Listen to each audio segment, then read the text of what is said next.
Yo guys, it's CFB, welcome back to a brand new video, welcome back to the channel. Today, yes, a day later we have transfer news and we've got a big bomber that has happened today. I had a little cheeky feeling last night after uploading my video, I did have a little cheeky feeling some sort of bomber's going to come out, whether it's a Liam Delap announcement, whether it's a here we go for Gittins or Ekitike. We have got news about one of those players in the video today.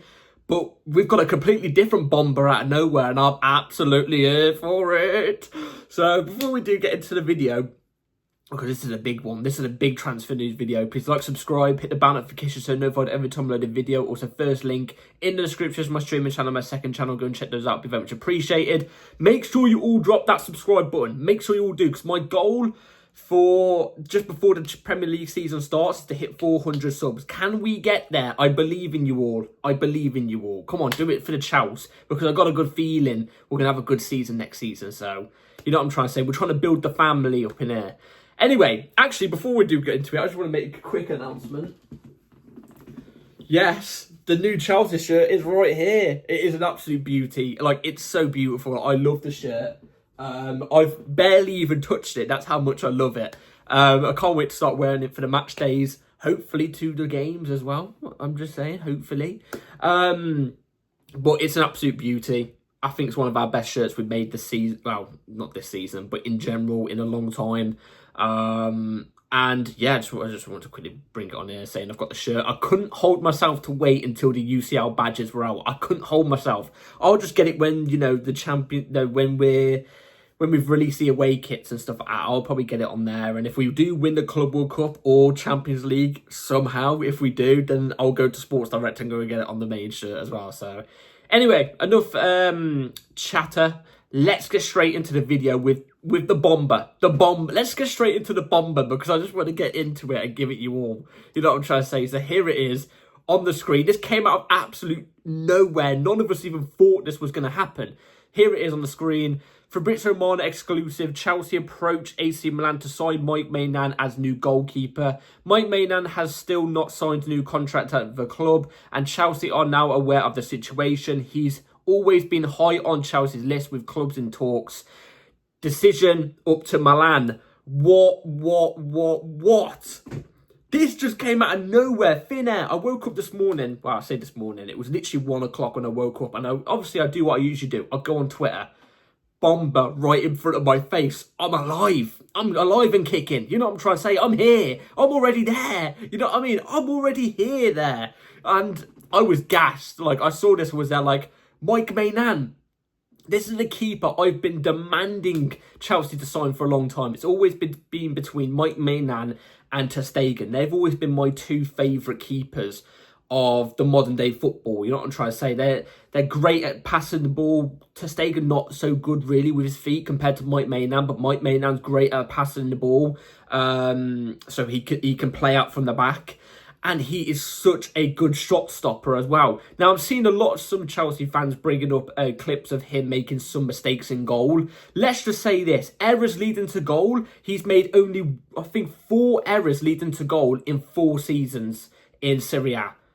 So you can bring up the amount of mistakes of him conceding goals and stuff like that as much as you want. I can bring up clips of Manuel Neuer doing the exact same, even back when he was in his prime. Does that mean he's a crap keeper? No. Everyone makes the odd mistake. Now, you're probably thinking, oh, but what about Sanchez?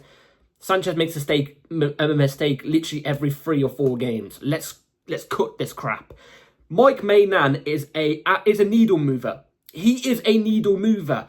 I was surprised when this came out. I even thought it was fake. I thought Fabrizio was maybe just having us on because we don't sign players that are experienced. Mike Maignan is 29 years old.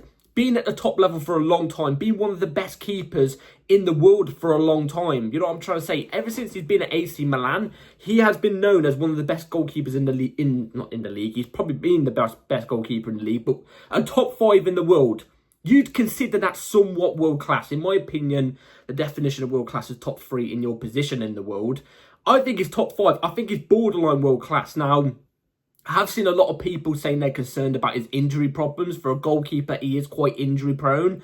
What I'll have to counter that with is the fact that 3 years ago, yes, there was one moment in time where he missed out on 16 league games in the Serie A.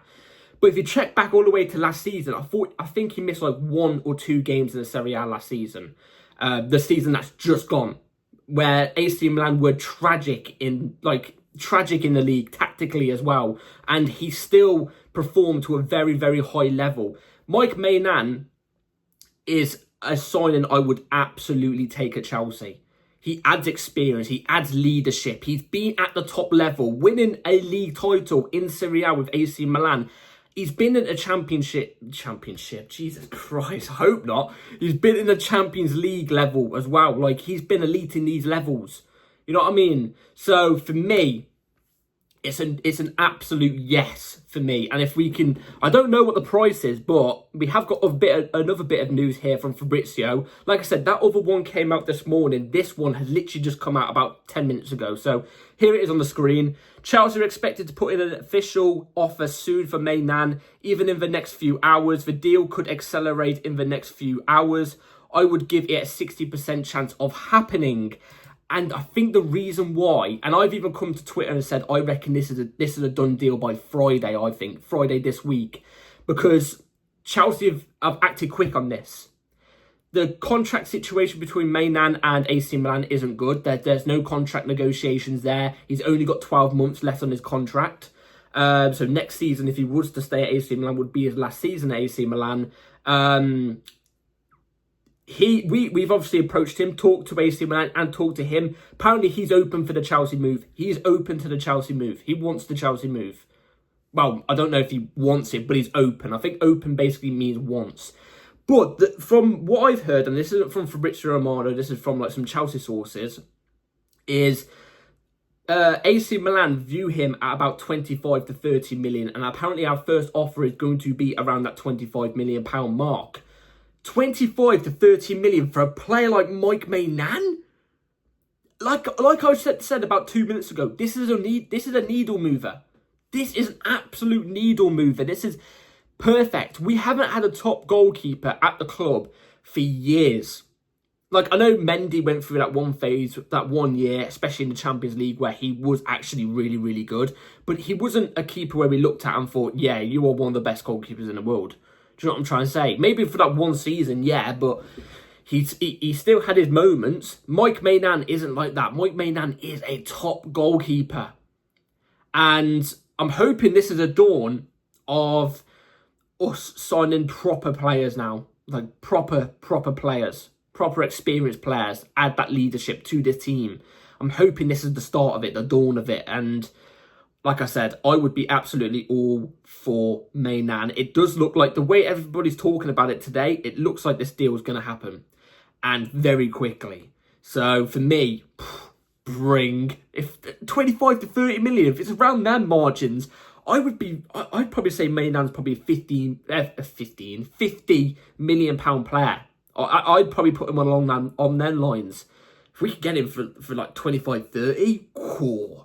That could be bargain of the summer. That could be one of the best signings of the summer. I'm telling you that. So I'm all for this. We're going to have to see how it continues, because things can break down. He could just turn around and go, nah, I fancy staying at AC Milan. Or who knows, Saudi could come in and he thinks, yeah, I fancy go and get the bag at Saudi. You know, anything can happen. But at the moment, the trajectory looks brilliant. So that's Maignan. That's the bomber. But we've had a little bomber. And it's one that, a player that has left the club, one that I thought was going to be kept, but unfortunately he's not been kept. This came out from David Ornstein this morning.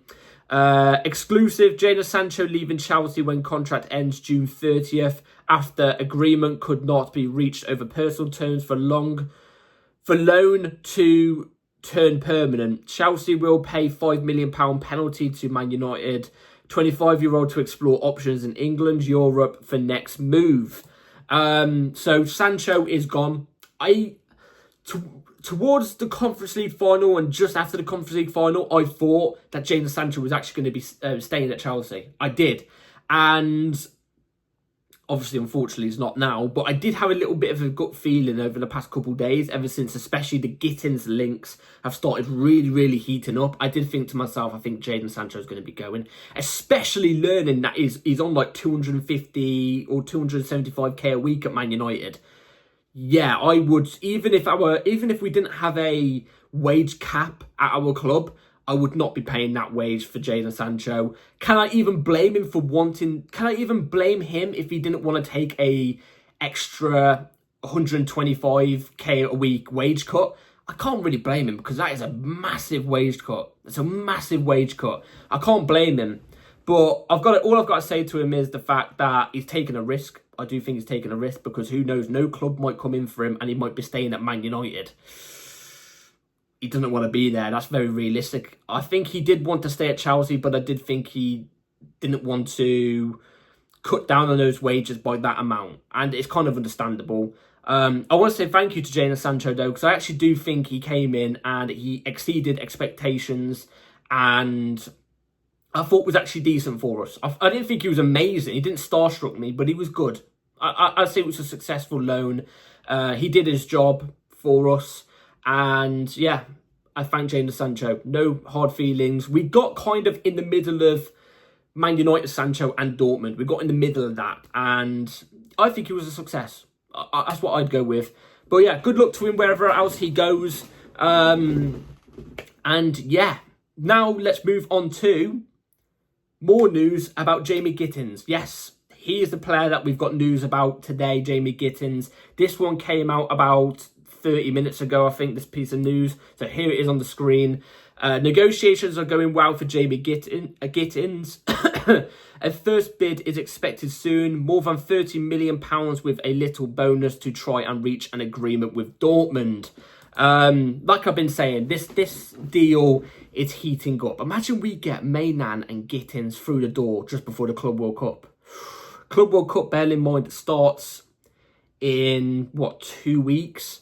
If we can bring in, obviously Delap's already through the door. We're just waiting on the confirmation for that, which I've got a feeling it's going to be tomorrow, and I bet you there's going to be no news tomorrow, so it's going to be, I'll probably won't even be able to report if that's the case on the Delap announcement, because I'm not going to do a video just on the Delap announcement, am I? Do you know what I mean? But if we can get Maignan and Gittins through the door, alongside, obviously, Delap, who's already come through, that is very successful window. That's a very, very successful window so far, because obviously what is being touted around is the fact that we're still looking at getting another striker come in to, back up or compete with Liam Delap.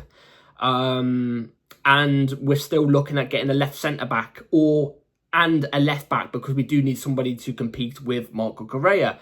So I would be happy with 3 out of 6, personally. Or 3 out of 5, whatever. I would be happy with that. Gittins for around £30 million as well. I think the max I would go to with Gittins is maybe 45 million. I wouldn't go past the £45 million mark. If we can get him around those £30 million margins, though, I think that would be a big success, again, for Chelsea in terms of business-wise.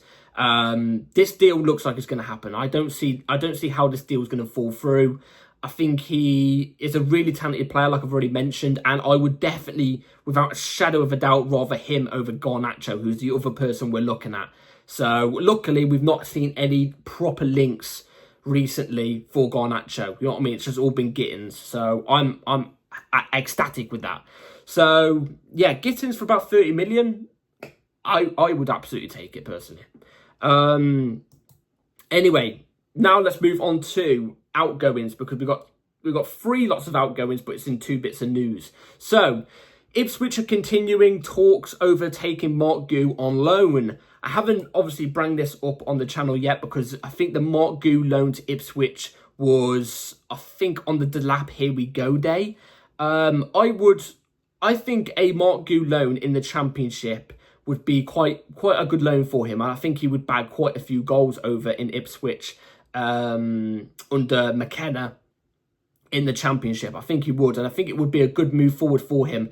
He can't stay here and be the 3rd choice backup and only play, 3 or 4 games a season. He can't. We've got to let him go on loan for a good couple years to build up that experience at the top level for like 4-5 years. And then when he's about 23, 24, he can then come into the first team and be straight away ready. That's what I think. And I still think the same for players like Quenda we've got, and Estavo. and Poyet, who we've got Poyet's news in a second, and Slamino, Penders. I think you should be letting those lot go out on good loans in the Championship, Serie A, stuff like that, to get minutes. Now, Championship, don't get me wrong, it's not Premier League quality. I think Mark Gu could do with a Premier League loan. I think he would. I think he would do well in that regard as well.